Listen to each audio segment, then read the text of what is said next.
గతంలో ఈ 10 ఏళ్లలో మీరు చాలా మీటింగ్లలో పాల్గొన్నటువంటి సందర్భాలు కూడా ఉన్నాయి. ఎలాంటి డిమాండ్స్ను వాళ్ళు అడుగుతున్నారు? ప్రభుత్వం చేయడానికి అవకాశం ఉన్నవేమి?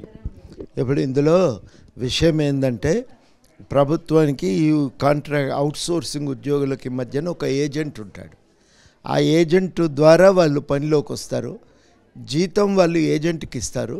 ఏజెంటు జిఎస్టీ కట్టి తన కమిషన్ తీసుకున్నాక మిగిలినవి వీళ్ళకి ఇస్తాడు.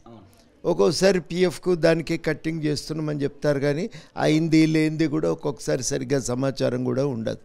మరి ఈ పరిస్థితుల్లో ఆ పని ఎల్లకాలం ఉండే పని అయితే వాస్తవానికి రెగ్యులర్గానో కాంట్రాక్ట్ బేసిస్ మీదనో పెట్టుకోవచ్చు ఉద్యోగస్తులని.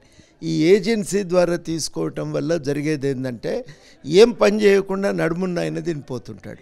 అది ఒక ఎట్టి కార్మికులలాగా పని చేయవలసిన పరిస్థితి ఏర్పడుతుంది.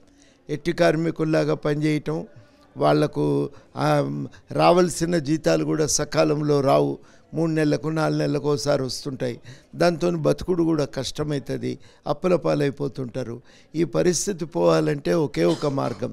ఈ ఏజెన్సీలు కూడా వాస్తవానికి చాలా వరకు గత ప్రభుత్వము తమ బంధువులకు కావలసిన పార్టీ నాయకులకు ఇచ్చింది.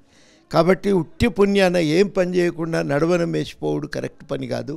ఆ జీతం అనేది ఎవరు కష్టపడి పనిచేస్తున్నారో ప్రభుత్వమే నేరుగా చెల్లిస్తే ఆర్థికంగా లాభం జరుగుతుంది. ఏజెన్సీ వ్యవస్థను రద్దు చేయండి, నేరుగా చెల్లించండి, మాకు కొంత ఉద్యోగ భద్రత కల్పించండి అనే డిమాండు న్యాయమైంది. తప్పకుండా దీన్ని ప్రభుత్వం దృష్టికి తీసుకువెళ్తాం. పరిష్కారానికి మా వంతు ప్రయత్నం సీరియస్గానే చేస్తాం. గత ప్రభుత్వంలో దాదాపు 40-50 వేల మంది కాంట్రాక్ట్ కార్మికులను పర్మనెంట్ చేస్తూ జీవోలు తీసినటువంటి పరిస్థితి. అవుట్సోర్సింగ్ వాళ్ళకు కూడా అలాంటి అవకాశం ఏమైనా ఉండబోతే అటువంటి అవకాశం ఏమైనా ఉందండి? అవుట్సోర్సింగ్కు తక్షణం వాళ్ళు అడిగేది, వాస్తవంగా చేయగలిగేది ఏంటంటే ఏజెన్సీని రద్దు చేసి డైరెక్ట్గా తీసుకోవాలి. కొన్ని ప్రభుత్వాలు ఏం చేస్తున్నాయంటే ఒక కార్పొరేషన్ ద్వారా నియమించినాయి. అట్లా కూడా వాళ్ళు కొంత వీళ్ళ మీద దోపిడీ జరగకుండా ఆదుకొని వాళ్లకు రక్షణ కల్పించినాయి. కాబట్టి రెండు కూడా పద్ధతుల్లో ఒక పద్ధతి గవర్నమెంట్ ఎంచుకోవచ్చు, దాన్ని పరిష్కారం చేయవచ్చు.